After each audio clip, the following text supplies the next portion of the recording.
भारत माता की जय जोहार का नारा है, जय जोहार का नारा है। धन्यवाद।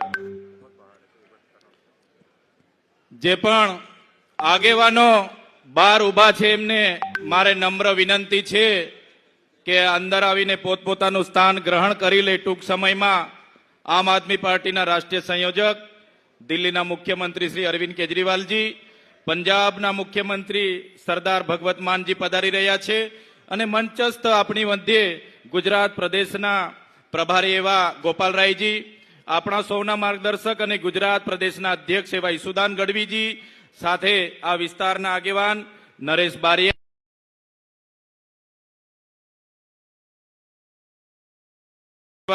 રાજુભાઈ વલવાઈ, દેવેન્દ્રભાઈ મેડા, મંચસ્થ ઉપસ્થિત તમામ મારા સંઘર્ષના સાથીઓ, જિલ્લાના પ્રમુખશ્રીઓ, વિધાનસભાના પ્રભારીશ્રીઓ, સૌનું હું સ્વાગત કરું છું। અને સાથે સાથે મારી સામે જે મોટી સંખ્યામાં આજુબાજુના વિસ્તારોમાંથી તમે જે ઉપસ્થિત થયા છો, ત્યારે સાથીઓ આ તમારી ઉપસ્થિતિ દર્શાવે છે કે આવનારા દિવસોમાં ભારતીય જનતા પાર્ટીની હાથમાંથી સત્તા જાય છે અને આમ આદમી પાર્ટીની તાલુકા જિલ્લાઓમાં સત્તા આવે છે।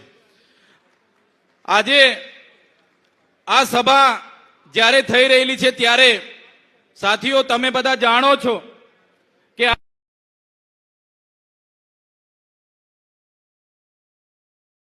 આ ધરતી પર વસનારો સમુદાય જેને આદિવાસી કહેવામાં આવે છે, પણ આ ભારતીય જનતા પાર્ટીની સરકાર, આ આરએસએસ થી કામ કરનારી સરકારે આદિવાસીઓને વનબંધુ, વનવાસી, ગિરિજન, જનજાતિ કરીને આદિવાસીઓનું અસ્તિત્વને ભૂસવાનું કામ કર્યું છે।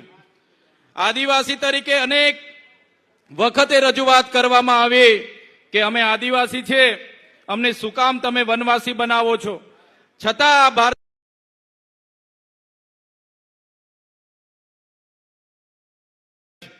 ત્યારે આપણે બધાએ આપણી અસ્મિતા માટે જાગવાની જરૂર છે। સાથીઓ તમે જોયું હશે, આપણે શરૂઆતમાં સરકાર સામે જય જોહારનો નારો બોલતા હતા, જય જોહાર। ત્યારે એમના આરએસએસ ના લોકો કહેતા હતા આપણને કે આ જોહારિયા ક્યાંથી આવી ગયા, આ જોહારવાળા ક્યાંથી આવી ગયા। અને આજે આરએસએસ હોય કે ભારતીય જનતા પાર્ટી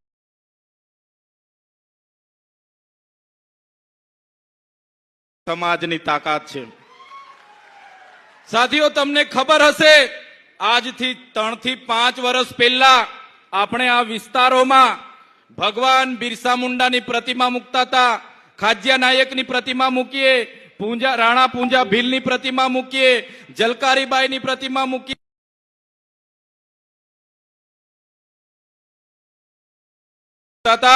કે આ લોકો આ વિસ્તારમાં નક્સલવાદ પેદા કરશે, અહીંયા બિરસા મુંડાની પ્રતિમા તમારે નહીં મૂકવાની।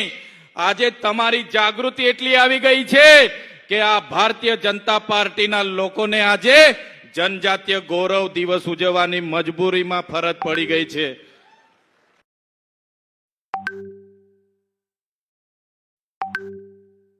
કરતા તમારી જાગૃતિ આવી ગઈ, તમે ખલનાયક બિરસા મુંડા, જનનાયક બિરસા મુંડાની વાત મુકતા ગયા।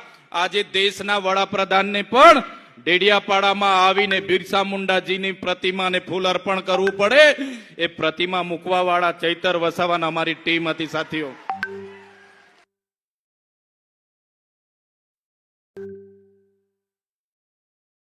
આપણા જે આઝાદીના સંઘર્ષના સાથીઓ આઝાદીમાં શહીદ થયા, એ ચાહે ખાજિયા નાયક હોય, ટાટિયા મામા હોય, ગુરુ ગોવિંદજી હોય, બિરસા મુંડા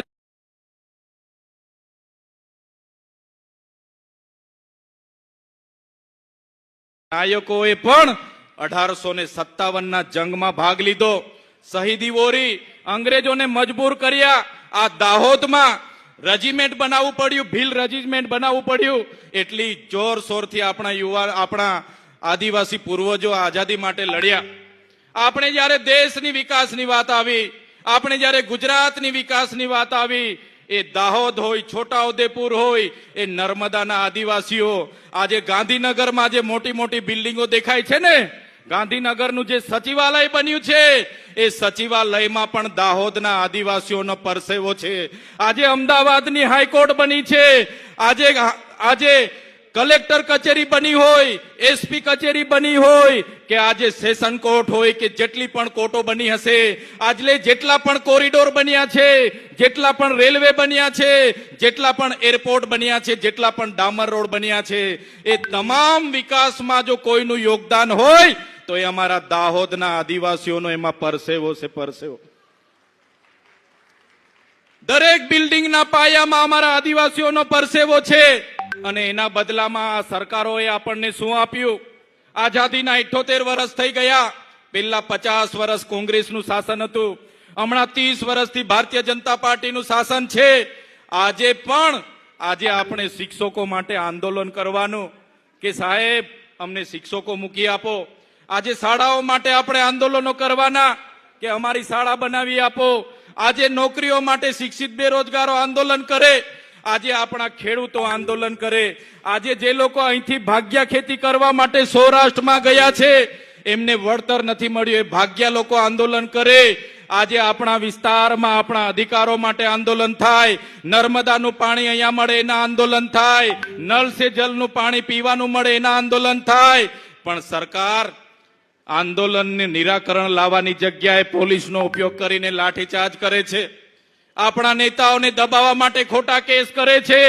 આ મંચ પરથી એ નેતાઓને પણ કહેવા માંગુ છું, એ ભાજપના નેતાઓ કાન ખોલીને સાંભળી લે.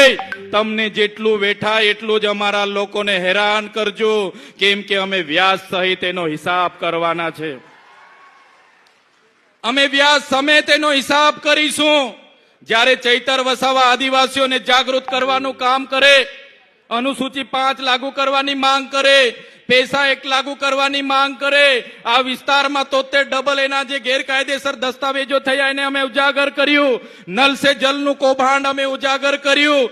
અહીંના મંત્રીએ મનરેગામાં કૌભાંડ કર્યું અને આપણા લોકોની રોજગારી છીનવી એને અમે ઉજાગર કર્યું. અહીંયા નકલી સિંચાઈની કચેરીઓ ચાલતી હતી એને અમે ઉજાગર કરી. અહીંયા નકલી કોલેજો જીએનએમ એમની ચાલતી હતી એને અમે ઉજાગર કરી.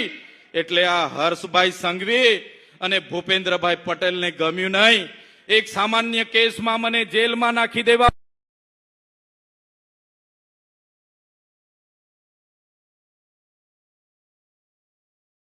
તારીખ પર તારીખ મને 80 દિવસ સુધી જેલમાંથી બહાર નીકળવા ન દીધો.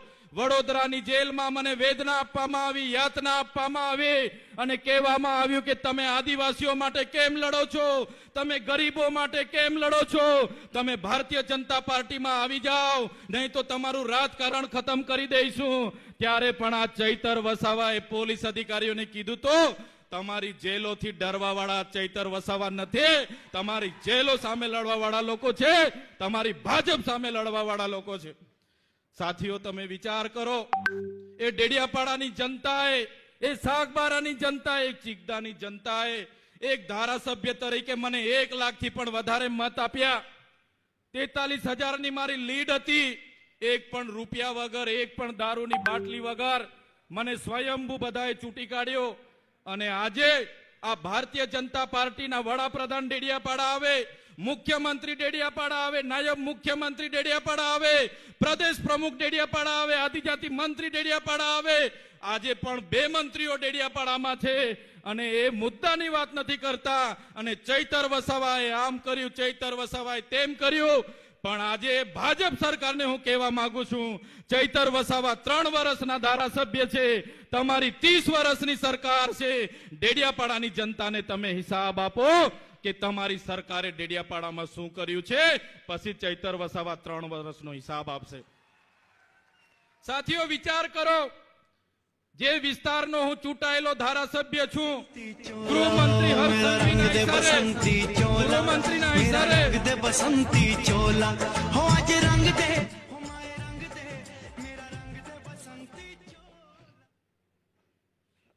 પાણી આપી દો બાપુ. અરે પણ આ ચાલુ કરી દે,